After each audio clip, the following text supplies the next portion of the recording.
Welcome back, everybody. As we have done for every week of the International, this is going to be an updated meta tier list based on the pick rate, ban rate, and win rate of every hero at the International. Let's go ahead and get started. Final update going into the finals week of TI. There are officially 4 teams left: Team Liquid, Team Secret, Tundra, as well as Aster.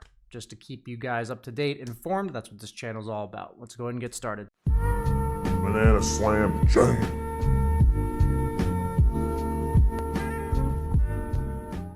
So as you can see, our former tier list here was as of the end of the group stage for TI. And what we've got is pick bans for the last week, which is effectively the main event. And we're going to see exactly how some of the stonks of these heroes have risen and how some of them perhaps have fallen.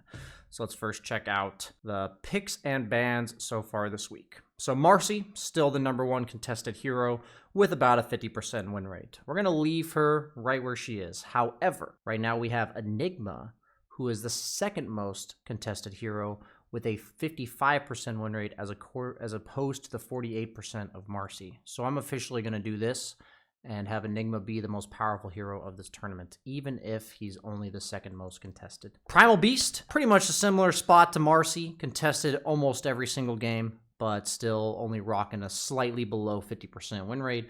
Both these heroes flourish on their versatility and their ability to go to multiple roles, and that makes them safer picks in the draft because of how reliable they are to do their job. But it seems like they've kind of been solved, kind of been figured out, to the point where people will still first pick, first ban them in most games, but doesn't mean they win any more than 50%. Now, this Shadow Fiend statistic is quite interesting because in the group stage, he had a very high win rate.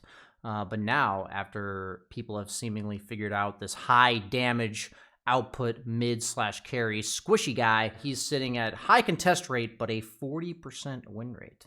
So we are going to drop Shadow Fiend a little bit down in the A category because 40% is it's just statistically significant enough to tell us the hero's a bit lackluster or at least solvable. So Undying looks like he's in the exact same spot as Marcy and Primal Beast, rocking 46% win rate, being first pick, first ban in most games.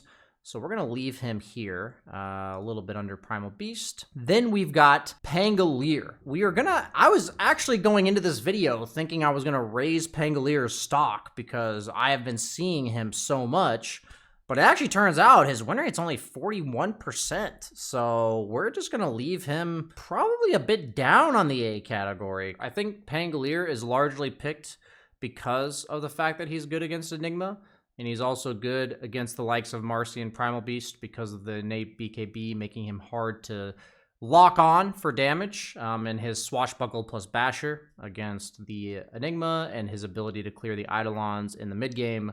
But apparently, even if he's good against the meta, he still hasn't proven, based on win rate, that he's one of the best heroes in the game. But Leshrac. Now, this hero's stocks, I mean, this is a hero that if you didn't buy his stocks already, you must now. You know, we talked about him being one of the most reliable heroes for you guys to learn this patch, but I've been seeing him in all 3 core roles, pretty much first pick, first banned in every single game now, and he is only going to continue to go up. So we are actually going to place Leshrac as the #1 hero on S tier.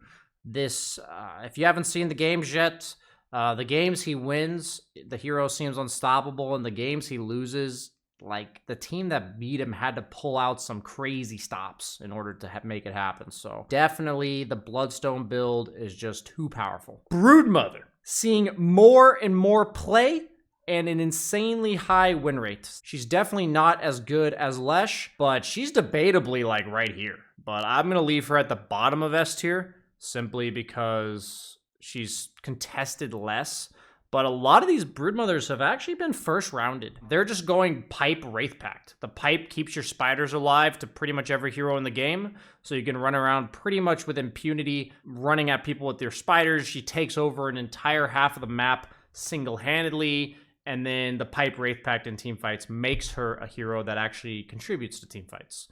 Usually she was kind of a one-dimensional, only play the map kind of hero, but now she offers something based on the items that she buys. Tiny, similar boat, it looks like, to all these other heroes up here with a very low win rate, very low. So we had Tiny at the top of A. We're going to move him all the way down to like over here. Still being flexed a bit, mainly being played position 4. I definitely feel like the hero stocks are going to go down because a few heroes that we're going to mention coming up have been more and more impressive throughout the course of the tournament as replacements for Tiny. Morphling, he's getting picked less and less. You know, you're seeing it here. Teams definitely figured him out. At the start of the tournament, he was often getting 4th overall picked in the first round, and now he's becoming pretty much exclusively a second round ban. Very few early picks.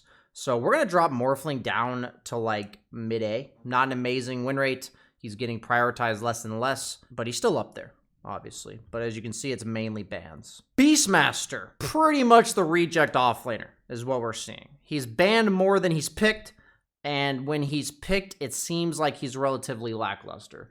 My issue with the hero, once again, is that he does not buy Wraith Pact. I talked about offlaners wanting to buy Wraith Pact as like the crucial item. We're seeing the Pangoliers go it. We're seeing like Dawnbreaker offlane going Wraith Pact. And this hero buys Helm of the Overlord. And we're just seeing that even though it's only 11 game sample size, it's just a pretty low win rate. We're going to put him towards the bottom of A because he's still banned 60 times. That's a lot. Batrider. We saw a similar story in the group stage. High ban rate, horrible win rate. So we're going to move him down even further. Just horrible win rate. This hero is just simply not winning. I think the nerfs just added up too much. The hero is very scary in the perfect Batrider game, but I think most of these bans are getting later and later on in the draft. And that just means that we don't want to get cheesed by this hero. But unless we're getting cheesed, this hero is really not that great. And the teams that are picking him are probably forcing him because they're scared of him getting banned later in the draft. That's kind of the vibe I've been getting. Now, Nyx Assassin. Really high win rate for how many games he's been played, as well as being respectfully banned. I think his stock goes up even higher because he's very strong against the new top dog, which is Leshrac. So we're going to move Nyx like all the way to like first or second on A tier. Because not only does he seem powerful in general, but he's also going to double as a potential counter or deny pick to Leshrac. We're also seeing a lot of teams pair him with Leshrac where they open up Nyx Lesh in the first round. Silencer, still considered a counter to Enigma. That's the majority of the times that he's getting picked. But the fact that these heroes are getting picked as counters to Enigma, and you're seeing Pangolier and Silencer predominantly still having below 50% win rates. So I would say Pangolier is not only because of Enigma, so he's still up here, but I think Silencer is in a perfectly fine spot in terms of the tier list. Crystal Maiden. She is the support version of Leshrac right now in terms of stocks are going up and up and up. I'm noticing that a lot of carries, I've felt this myself in the patch, really want to buy Basilius and all this kind of stuff. And not only can we potentially skip those items, but also it even felt bad to sell these items at like 30 minutes because you would eventually run out of mana on the map. I've been even praising and like talking about how good Lincoln Sphere as an item because it allows carries to stay on the map. I really do feel like Dota is developing in a way where playing the map is so important when we're talking about farming and pressuring lanes in order to set up good fights. And I think that's what Crystal Maiden is doing now in the mid to late game. And she's always been a strong laner. So now she just creates so much momentum on the map for her team, and she's getting picked and banned most games that I'm watching later on in the playoffs. So I'm moving her like all the way up to like right behind Nyx Assassin. I believe she's probably the first or second most powerful 5 in the game, maybe like third at least. High stocks. Naga Siren, really abused by Tundra specifically. Skeeter, I think he's 6-0 with Naga this tournament. So a little bit of a skewed win rate because one of the teams in the top 3 has been having great success with Naga, but I think right where she's at, maybe even above SF. I think she's just a very powerful hero. Maybe like below Morphling because she's not as contested, but very solid win rate for a situational hero. But you also have to consider that she doesn't do all that well aside from Tundra. Visage. His stock actually rose a little bit because his win rate prior was in the 40s, and now it's up to 63%. So I think we can leave him probably third in A tier. I think the Wraith Pact just makes this hero still very strong, but people are not opening up with him. So what I'm getting from Visage is that because people are less prioritizing him in the first round, he's kind of slipping into the draft later on, and because he's not getting 3 or 4 counters on the opponent team, he's flourishing a bit more. Lifestealer. This has been a bit of a surprise. Predominantly, teams like Liquid have been using Lifestealer. The build that I've been seeing a lot of has, for Matu specifically, is to go Armlet into Shard. The Shard is basically the equivalent of going Diffusal, right? It gives you a ranged slow that makes you do more damage and heal. The thing about it is that it also festers to other units, which means that when you're jungling, you can open wounds the big creep and gain life from it, and then it'll spread to the creeps next to it. So you're basically open woundsing every creep at the camp, and this allows Lifestealer to only put like 2 points in Feast early game, then have Armlet permanently turned on, and then still be able to sustain. That's what it's allowing him to do. So Lifestealer, most notably, very good against most of these meta heroes. Doesn't do much damage through BKB, doesn't do much through BKB. Pretty much all of these heroes don't do much damage through BKB. And that's why Lifestealer has gone up. I believe he's better than Jug simply because of his lane matchups. He's nice against the strength offlaners, and he's kind of more self-sufficient. He's harder to gank than a Jug due to just the natural survivability of Infest on top of the Rage. So we're going to have to move Lifestealer from mid B to probably like high A. I think Lifestealer is definitely going to be picked more and more as we see him in the final 4. Ember Spirit. I pretty much keep seeing Ember Spirit picked mid against Lesh, and I keep seeing him get picked mid and then countered by Puck. That's been a lot of the games I've seen Ember Spirit. You can see here 21% win rate. That's a yikes. We're going to leave him right at the top of B because he's getting picked a pretty good amount. I mean, I'd even say like medium B. That's such a bad win rate. Pudge. We had him at the top of A, but he is getting contested a bit less and less, and he's still got like a 46% win rate. Nothing amazing, so we're going to put him like down here. Sniper. My boy heckin' love Sniper Bat Chest. Ho ha ha. 13 picks, 69. Looking like a nice percent win rate. This hero's been going up more and more in stocks. I've just, as I saw the playoffs developing, teams were starting to ban him like almost every game in the second round because they were losing to snipers. So lo and behold, Sniper has gone all the way up to around the Lifestealer territory. Situational carry that's now starting to get banned more and more often. And the thing about these two heroes specifically is that they weren't considered very meta at the start of the playoffs, and they're definitely getting more and more prioritized as we go along. Mars, we've been seeing him flex between mid and off lane a bit. Just reliable team fight, but man, the hero's numbers have been so nerfed. It definitely is palpable in the laning phase. 42% win rate. Nothing particularly special here, but the fact that he's seeing so much play, we have to give him a little bit more props than like lower B tier. So we'll put him in like, we'll put him around A tier. That's fair. Clockwerk still serves as a counter to a lot of these meta 4s, specifically Undying, or meta 5s potentially as well. We're seeing a still respectable win rate despite everything. So we're going to move him up a little bit because he's got a higher win rate than Tiny.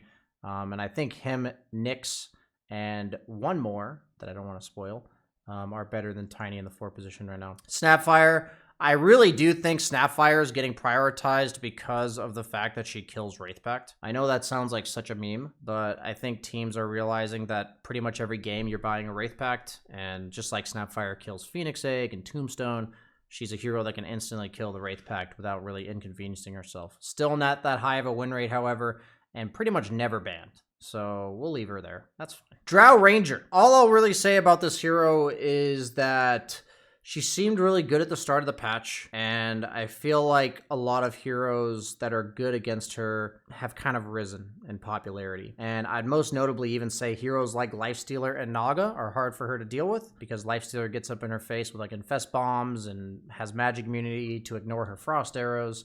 And we're kind of seeing that in her win rate. I think she's still a pretty good hero, though. She's just hard to fit into drafts. I'm not really sure where she fits in. So we'll put her like top of B, just purely based on the fact that her win rate's not very high. We got Faceless Void. He's actually, so he's done like the J curve. You know, he started like up here and then he went down in popularity, pretty much ignored a lot of last week. And now he's like shooting back up because people are realizing he's similar to Visage where, you know, if he's just force-picked, counter-picked, he's really not that strong. But I think we're kind of back in a spot where Faceless Void, he's probably back up into A tier. I would say this. Like, the games with Faceless Void have felt pretty good, but he's still not, like, top tier. Monkey King, to me, is a bit surprising. I don't have too much to say about this hero, but if he's this highly prioritized, he's definitely not C. So we'll move him up to B, maybe even like high B, based on that win rate. So that's pretty impressive. Bloodseeker, I still think only serves as a counter to Pangolier. That is all he serves as, but his win rate's pretty decent, so we'll move him up. He does his job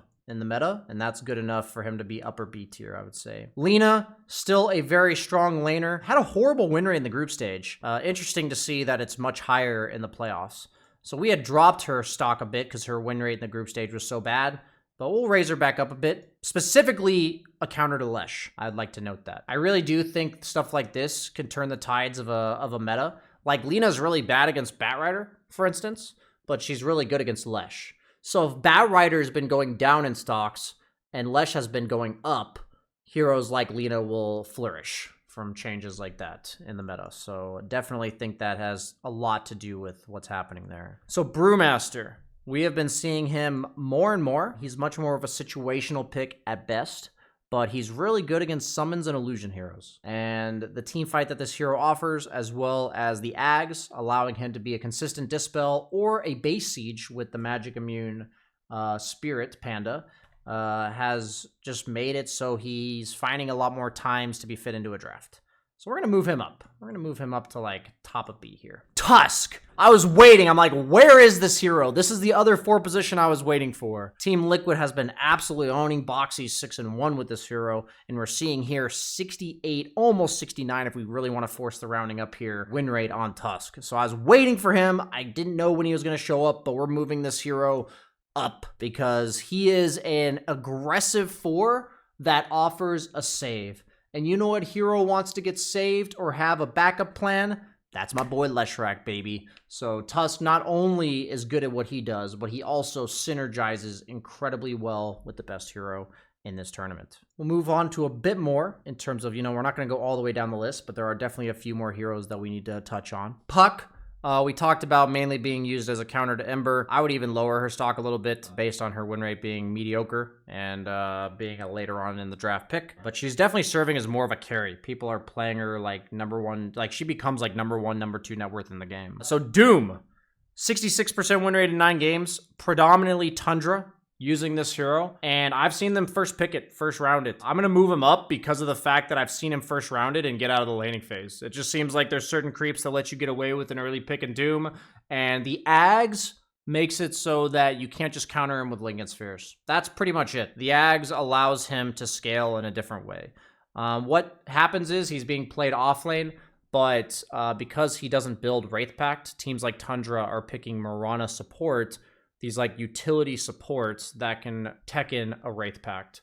So that's really the type of lineup that he fits into. He needs more of a utility-esque support. Templar Assassin, pretty low win rate, pretty high ban rate, all things considered. But we've already dropped her down to mid B. I think she's fine right there. Dawnbreaker. Now, we've been seeing her picked a lot more than banned in terms of, like, if you compare most of the bans to pick ratios. And I'm going to move her up a little bit because I didn't think she fit the Wraith Pact offlane meta, but a lot of people are just building it. So the fact that she fits in there somewhere means to me that I already thought the hero was pretty good, but I just didn't think she fit the item meta. But people are making it work with that, so we're going to add her a little bit up the tier list. Slark had a low win rate in the group stage, but made a little bit of a comeback in the playoffs.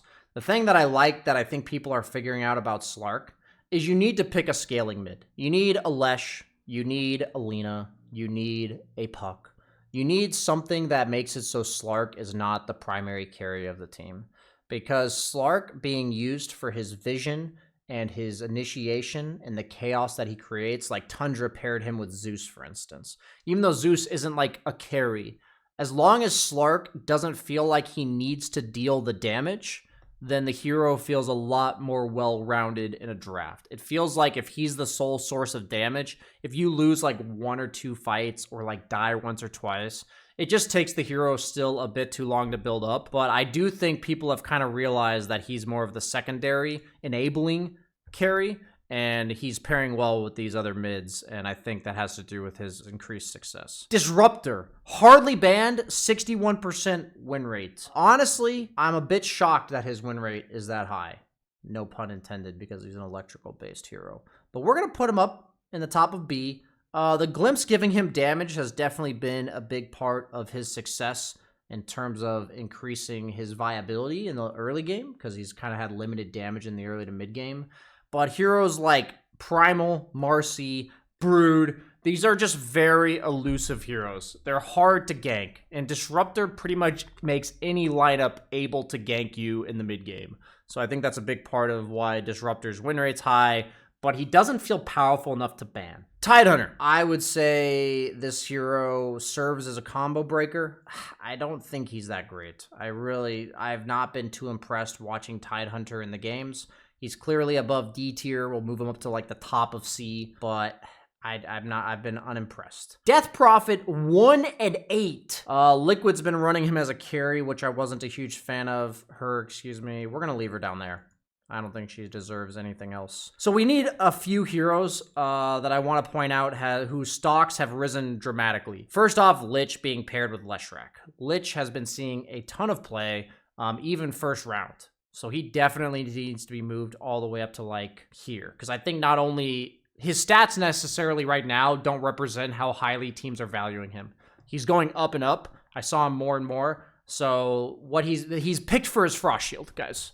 Like, his other spells are nice. He's a strong laner, similar to CM. The reason why him and CM, I think, are getting higher priority is because these heroes, with the buffs they've received, offer something later on in the game when they previously didn't really. Another hero is Zeus. I've been seeing him, I mentioned, paired with the likes of Slark, Ursa, just some carry that goes in, draws attention to themselves, and feels good about it because they have a damage-dealing mid. I did not think Zeus was very good going into this tournament, and I'm pleasantly surprised that Zeus, in the games I've seen it, has looked powerful, and teams are even starting to ban it. So I have to even find Zeus on here, because I know I didn't value him that highly. Where is my boy Zeus? Here he is. Holy crap. Definitely not the bottom of C tier. I misfired on that one real hard. We're going to move him like up here because I think he's similar to Lich. He's like going up in value, maybe even above Doom for both of these. Ursa. I still like Ursa a lot. I think he's underrated. I'm going to leave him at A because I think teams are not picking him enough. Sven's support, I think, kind of got figured out, and teams are picking him less and less, and it was mainly EG and like a little bit at the group at the beginning of the playoffs. I'm going to put Sven like top of B because of his win rate, but I don't think we're going to see too much Sven moving forward. Now, Storm Spirit is relatively surprising to me, being such a high win rate, 7 and 1. Being a niche pick, we still have to leave him lower on the tiers, but the fact that he's 7 and 1 cannot be ignored. We will move him to the middle of B tier. I mentioned earlier how teams are enabling offlaners that don't buy Wraith Pact, and that's Mirana. We see her with a 69% win rate in 13 games.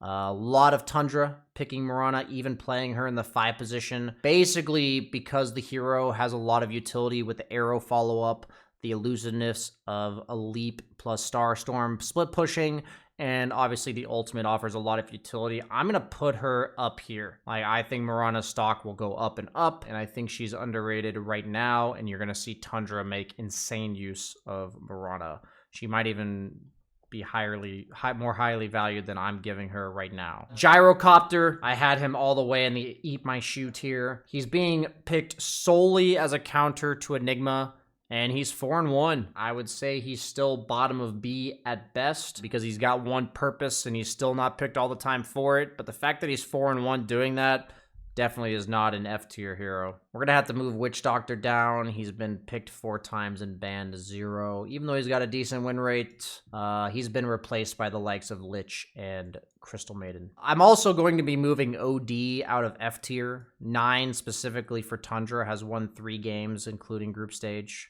So he's still low tier because he's pretty much picked against the likes of like Morphling, but he's definitely not F tier. So we're going to move him up. Looks like we have updated our tier list once again going into the finals weekend. I'm going to give you guys my predictions now because there's only 4 teams left. Based on my brackets, they weren't that great. But I feel like Liquid is going to take down Aster. I do believe that we're looking at 3 EU teams in the finals. We're going 2-1 for Liquid as my prediction. And then we are going to have Tundra beating Secret, and then Secret beating Liquid, and then Tundra winning TI 3-1 against Secret in the finals. I believe Tundra will 2-0 Secret in the upper bracket, and then Secret will 2-0 Liquid in the lower bracket. Those are my predictions for the finals week, purely based on what I've seen thus far in the playoffs. I will have a video coming out later this week that will be analyzing EG and why they underperformed in the playoffs and what they did wrong in their games. So keep an eye out for that, guys, if you're interested. Thanks for watching. Like, comment, subscribe. See you guys later. Thanks for following me along our journey through TI and such. Bye-bye.